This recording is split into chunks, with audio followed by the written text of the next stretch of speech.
Isaiah prophesied to the nation of Judah from its capital Jerusalem in the midst of scary and uncertain times in its history, specifically in the late 8th century BC, as Israel in the north had just been conquered by the Assyrians, and he and the rest of Judah in the south wondered if they would be next. His prophecies to them were rooted in a tradition known as the Zion theology, which basically held that the Lord lives in Jerusalem and will protect it and its people so long as they are faithful and good. But when they're bad, God's judgment might result in their being unprotected from their enemies, namely the Philistines, the Assyrians, and Babylonians, and any other conquering nation come lately who wanted to control the strategically crucial strip of land that had been promised to Abraham and defended by his descendants since the time of Joshua. Isaiah, having seen Israel in the north absolutely destroyed by the Assyrians who had left a path of destruction in their wake on their way straight to Jerusalem, was warning Jerusalem they were next. To avoid God's judgment, he advised them to focus less on carrying out the rituals of their religious life and more on the moral and spiritual motivation and action that should accompany them, lest the Lord abandon the holy city and allow the Assyrians to reach Jerusalem. Isaiah was the man, but I have to admit that today we cringe at our modern day equivalents of that Zionist theology. For instance, if you recall some of the outspoken religious leaders and their comments on God allowing disasters like Hurricane Katrina and 9/11, but with respect to the division of labor between God and God's people, it does have similar elements to the way we do church. That is, there are some things simply out of our control, things in God's hands, to which we can only respond. But there are also some things God entrusts with us. With so much out of their control, Isaiah pleads with Jerusalem to focus instead on things they do control. If you recall from today's passage that Vivian read, he encourages them to seek justice instead of just burning incense, to do good over presenting ornate burnt offerings, to defend the orphan and plead for the widow instead of simply observing new moon festivals, whatever those are. In uncertain times, focus on the things you can control. First things first, the low-hanging fruit. Now, we aren't exactly expecting an imminent attack from an army out of the northeast, but we, like 8th century Jerusalem, are in uncertain times.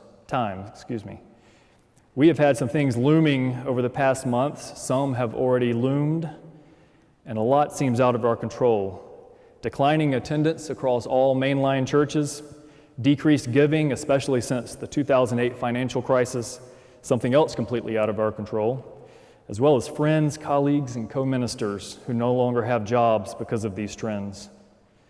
But there are things unequivocally under our control.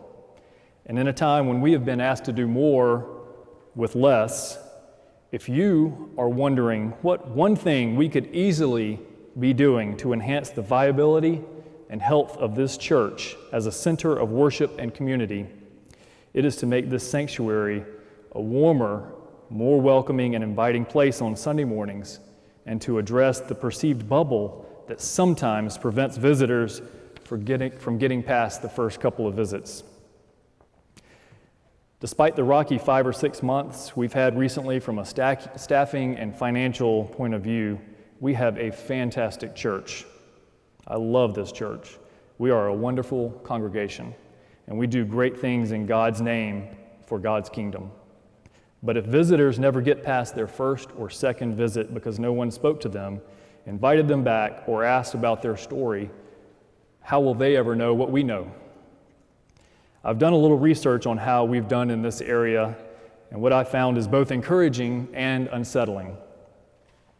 The encouraging news is that among the families and individuals who have joined in the last couple of years or who are on the verge of joining soon, The primary reason they returned for the second, third, fourth, and fifth visits and eventually chose to make us their church family was that a member of the congregation spoke to them either before or after the service and invited them back. The discouraging news is that a few visiting families and individuals have joined in spite of the fact that they were able to slip in and out of our sanctuary without anyone noticing. And I'm not talking about professional cat burglars who don't leave fingerprints. These are families with children, single people, young couples. In their cases, not being spoken to was something that they had to overcome when weighing the pros and cons of joining our church. Who knows for how many families that factor tipped the scales in the wrong direction. This past spring, I had set up a time to meet with a young man who had found out about us through our website online. We were to meet in the narthex right after worship and talk about the church and opportunities for him to get involved with the young adult ministry. I never saw him. A few days later, I received an email from him apologizing for not meeting with me. He said when he realized he was going to be the only person in jeans, he felt uncomfortable, turned around and left. I replied to his email and begged him to give us another shot. Yes, most people don't wear jeans to our church, but there is no dress code. I have not heard back from him. Did this young man turn around in the parking lot and head back to his car? Or did he make it all the way to a pew before looking around and making his decision to leave? I don't know, but boy, I wish someone had seen him and stopped him before he left and said, "Good to see you. Glad to have you. Come sit with us." Is it cold in here? I don't think so. I know almost all of you, and you are warm, wonderful people. But can it feel cold to visitors checking us out? Yes, especially if they manage to slip in and slip out without anyone acknowledging them. People visiting our worship service are more often than not looking for a church home, and with all of the great things that take place here, we have so much to offer them. But if they skip off of our atmosphere before we make an effort to get to know them so that they can actually get to know about those great things about us, then the perception is all that mattered. Therefore, I am inviting everyone to serve on the Good to See Ya, Glad to Have You committee. I'm not sure if that name is going to stick, but we'll see. We'll meet 52 times a year, Sunday mornings at 10:15 in this room. And there is always one agenda item. Make sure every unfamiliar face is greeted in the sanctuary and made to feel welcome and invited back. The Greeters and Visitor Center volunteers are doing great at our exterior doors and at the front desk, but that sense of intentional invitation needs to spill over into the sanctuary for that extra chance to connect. So if you're looking for an easy way to enhance the viability of this church and the welcoming identity of this congregation, especially on Sunday mornings, I say let's give this a shot. You know, if this were Baxter up here giving this sermon, he'd have everybody up shaking hands and passing the peace and reaching across pews. I'm going to let you off today, though.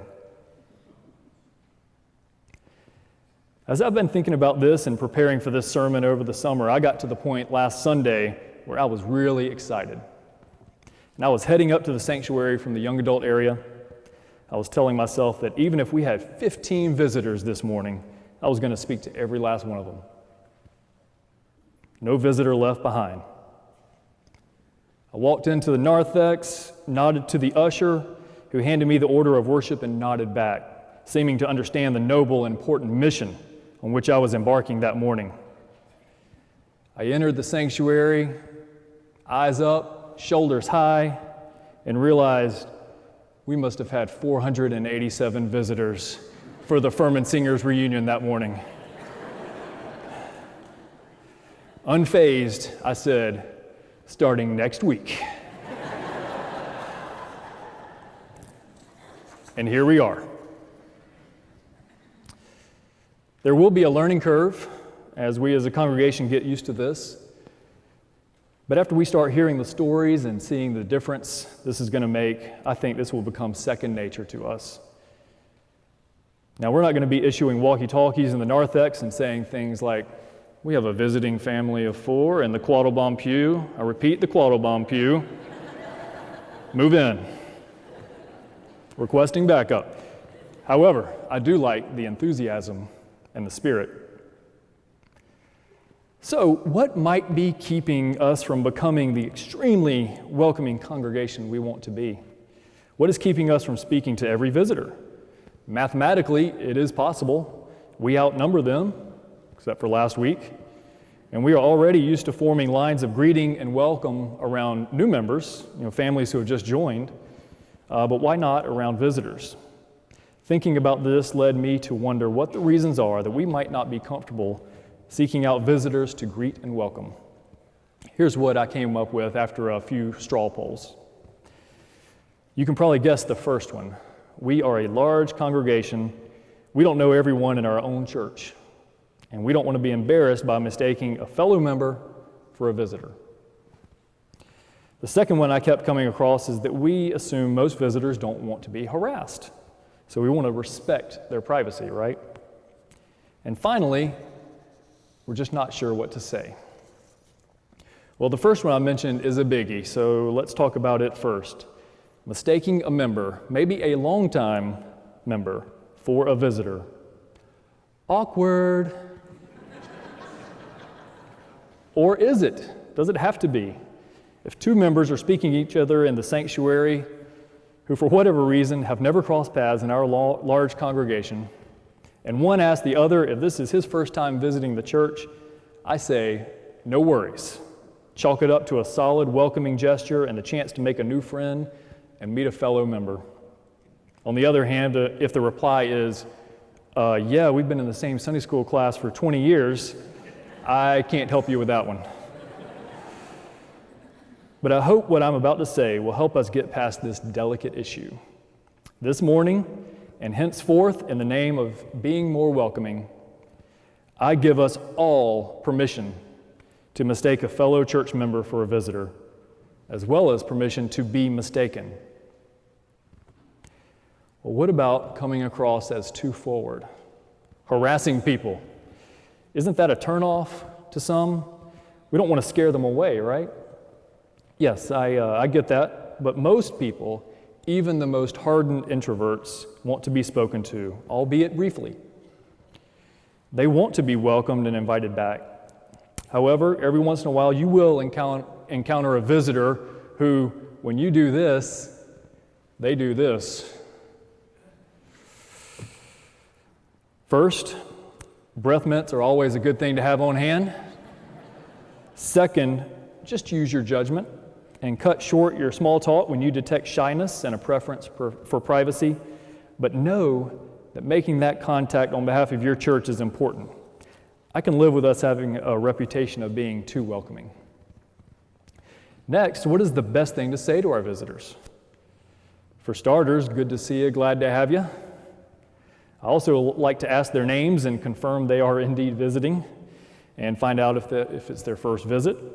You can also show them the welcome cards in the pew rack. They can fill it out and turn it in at the offertory in the plate, or they can turn it into the front desk or even to me. Then invite them back to an upcoming service or event and look for them on future Sundays. Even better than saying welcome to a visitor is saying welcome back to a visitor. I know there are some of you who are already doing this. You have intentionally been welcoming and greeting visitors for months and years. I have noticed what you are doing, and I want you to know how much I appreciate your ministry on Sunday mornings. I and anyone spurred into action by this sermon will really be joining you. Making people feel welcome in this place should be second nature. Couples who blend in too well, guys in jeans, non-traditional families, people that walk here because they don't have a car, who knows what they might contribute to the mission and vision of this congregation in the name of God. Or who knows how long they have been waiting for a congregation to reach out to them. If you are visiting with us today, We want you to have the chance to find out more about how God is at work in this community through this congregation, and we want to get to know you. And I look forward to learning your story. It is good to see you, and we are glad to have you. The hymn of invitation is number 242. If you have been visiting long enough to know that you want to be a part of a welcoming congregation of believers, or if you would like to make a profession of faith, now is the time to make your way down to the front. During the singing of the hymn, I will be there to greet and welcome you.